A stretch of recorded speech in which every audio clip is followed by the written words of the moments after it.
رستوران انواع آب میوه، برگر و سایر غذاهای تهیه می شود که تعداد زیادی مردم به این رستوران ها مراجعه می کند و از غذاهای مختلف استفاده می کند. این نوع غذاها به سرعت تهیه می شود و قیمت آن نیز نسبتاً کمتر از رستوران های دیگر است. دلته خو را جوس نه، کیله ده، چارمیکس ده، کجوره ده، پینیپل ده، امرود ده، استابری ده، میوه خوش ده، کمری ده، لیمونانا ده، زردک ده او سیب ده را سره. الحمدلله نرخونه خو نورمال نرخونه دي، 50 اتیا سل والا دي. او مخوراک را سره منتو ده، برګر ده، شورما ده، چکن وینز ده، زنګر برګر ده، بی برګر ده، چکن ایگ برګر ده، سیجی ده، سوخاری ده، تندوری ده، چوپان کباب ده، تیکه کباب ده، شامی کباب ده را سره او مرغی بریان در سره او فیزا در سره.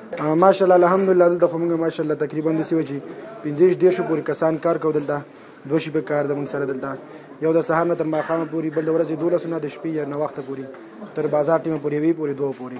الحمدلله ډیر خوشاله یم چې خپل افغانستان کې خپل هیوادوالو د خدمت کو او ډیر به زیات خوشاله یم چې په افغان صداقت جو سنټر او پاسپورت کې کار کوم.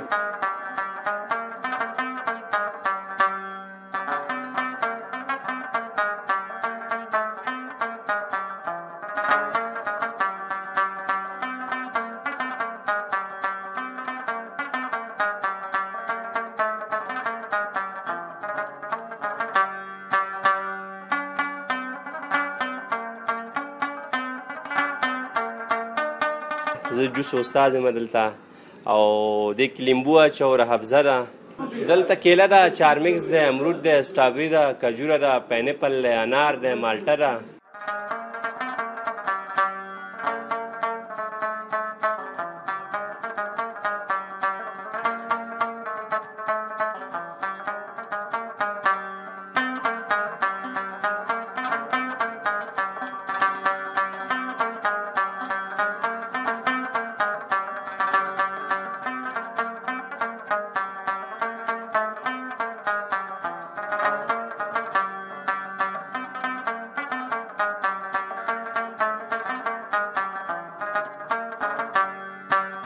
موږ دا یو کال کېږي چې دا په دې فعالیت هم شروع کړی.